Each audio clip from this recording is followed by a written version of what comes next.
Инволвираните во смртта на нашите деца наместо во притвор се уште се на работа, во канцеларија во Министерството за внатрешни работи. И тоа е ветената неселективна правда од надлежните, истакнаа родителите на починатите во трагедијата во Пулс на 20-тиот марш за ангелите во Кочани.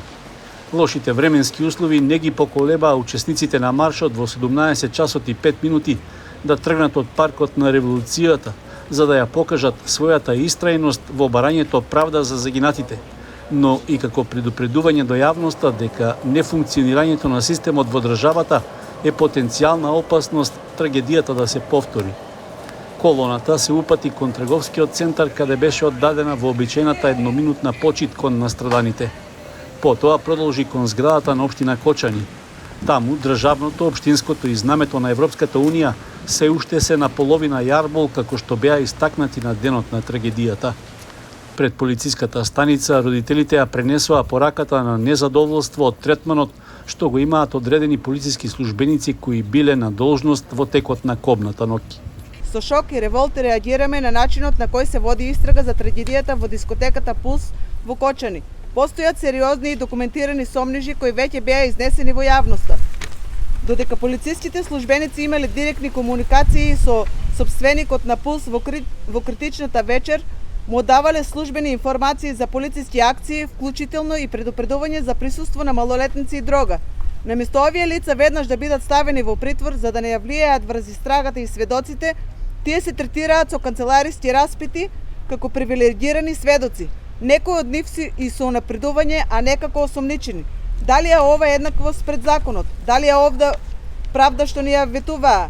Ние, семејствата на загинатите, нема да дозволиме вашите канцелариски истраги да ја покријат вистината. Нашите деца загинаа затоа што системот потврли, затоа што имало заштитници и соучетници во униформа.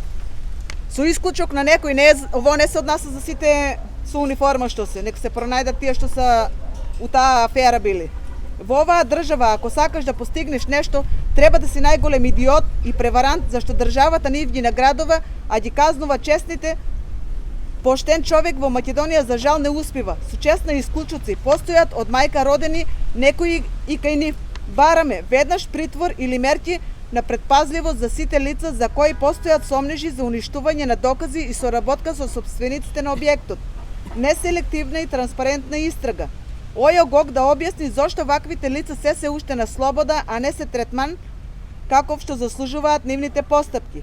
Да се информира јавноста докаде е постапката со обвинителниот акт за вработените од МВР.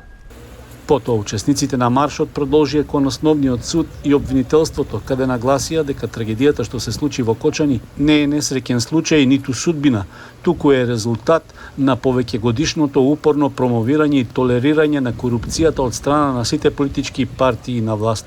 Кога нема правна сигурност, кога судството е заробено, кога криминалците остануваат неказнети, тогаш трагедијата е само прашање на време.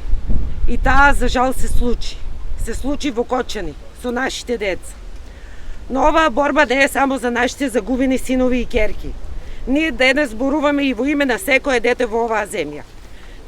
Не станува збор за апатија, не за рамнодушност. Станува збор за метастазирана корупција која допира до секој дамар на нашето општество. Таа е присутна насекаде, во институциите, во политиката, во судството. И додека ние тагуваме, власта повторно ја применува истата стратегија, да развлекува, да го отапува револтот, да чека јавноста да се сврти кон друга тема. И знаеме што ќе стане потоа. Само ние, родителите, со нашата ненадоместлива загуба. Само ние кои ќе продолжиме да маршираме, да повикуваме и да бараме вистинска правда. Затоа денес јасно и гласно велиме: без независен и некорумпиран судски систем, без инстант политичка одговорност, оваа држава повторно ќе ја изложи младоста на ризик. Вакви трагедии ќе се повторуваат и тоа е најстрашното сознание. Кој ја одуговлекува постапката? Зошто институциите молчат? Кој ги штити виновниците? Нашите деца ги нема, но вие имате обврска да ја истерате правдата.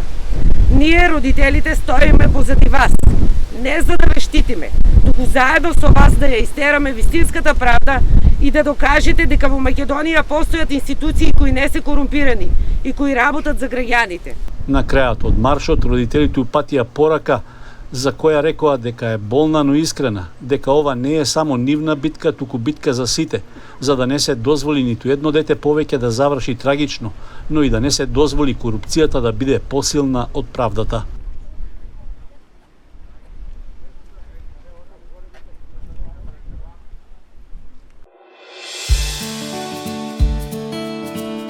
Канал 8 телевизија на вашиот мобилен уред.